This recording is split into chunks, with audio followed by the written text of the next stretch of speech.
This is more than legacy.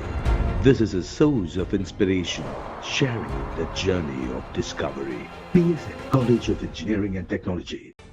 Ilaiyaraaja Vairamuthu இடையிலான மோதல் அதிகரித்துள்ள நிலையில் வைரமுத்துவின் கருத்து சரிதான் என்று இசையமைப்பாளர் ஜேம்ஸ் வசந்தன் தெரிவித்துள்ளார். இது தொடர்பாக அவருடன் நமது செய்தியாளர் விக்னேஷ் முத்து நடத்திய கலந்துரையாடலை பார்க்கலாம்.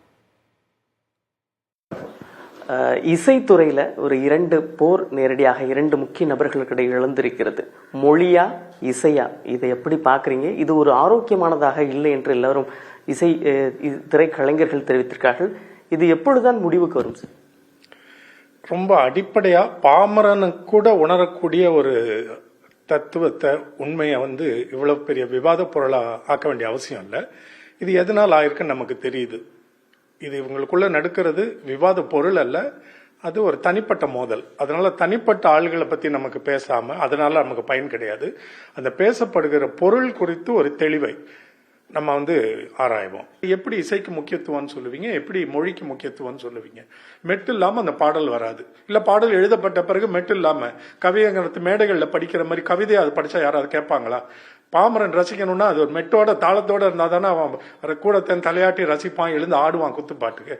அப்ப இசையும் முக்கியம், அவனை கவரக்கூடிய வரிகளும் முக்கியம் இல்ல. அவன் ஆராதிக்கிற பெரிய பெரிய நட்சத்திரங்கள் இருக்காங்கல்ல, பெரிய ஸ்டார்ஸ், அவங்களோட கொள்கையை பாடல்கள் மூலமா தானே சொல்ல முடியுது. கொள்கையை சொல்லி ஆட்சியை பிடித்தவர்கள் எல்லாம் பாக்குறோம்ல. அப்ப மொழி இல்லாம அவர் எப்படி வந்திருப்பாரு? வெறும் இசையை வச்சு அவரால் ஆட்சியை பிடிச்சிருக்க முடியுமா? இந்திய திரைப்பட இசையை பொறுத்த வரைக்கும், திரைப்பட பாடல்களை வரைக்கும், இசை இல்லாமல் மொழி இல்லை, மொழி இல்லாமல் இசை இல்லைன்ற அடிப்படை சாதாரண தத்துவத்தை தான் மேடையில் அன்னைக்கு வைரமுத்து சார் சொன்னாரு. அதுலயும் அழகா இன்னொரு விளக்கத்தையும் சொல்றாரு. சில பாடல்களில் இசை மேலோங்கி நிற்கும், சில பாடல்களில் மொழி மேலோங்கி நிற்கும். அதற்கும் பல எடுத்துக்காட்டுகளை நம்ம சொல்ல முடியும். நம்ம அதையும் பார்க்கிறோம். எல்லாமே உண்மை. இதுல எதுக்காக இந்த விவாதம்னு எனக்கு தெரியல. இல்ல, இந்த விஷயத்துல அவர் கங்கை அமரன் வீடியோ வெளியிடுறாரு. அதுல காட்டமான நிறைய பதில்கள் இருக்கிறது. அவருடைய அந்த கருத்தை பாத்தீங்களா? அதுக்கு அது அவர்களுடைய தனிப்பட்ட உரசல் மோதல் தானே. அவர் பாசத்துக்காக அண்ணனுக்காக வர்றாரு. இவங்களுக்குள்ள மோதல் விரிசல் வந்துருச்சு. அதற்கு பிறகு 30 ஆண்டுகளை சேர்ந்தே பணிபுரியல. அதனால இது தனிப்பட்ட உரசல் மோதல்களே பொது மேடையில நம்ம உட்காந்து விவாதிக்க வேண்டிய அவசியம் இல்லை.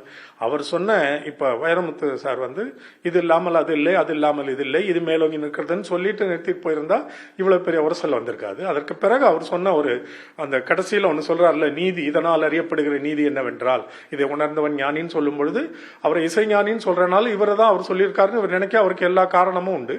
அந்த அடிப்படையில அவர் மேல காட்டமா பதில் சொல்லியிருக்காரு. இதை நம்ம உட்காந்து பேசுறதுக்கு என்ன இருக்கு? அவர்களுக்குள்ள அவங்க பேசி தீர்த்து. This is more than legacy. This is a source of inspiration, sharing the journey of discovery. PSN College of Engineering and Technology.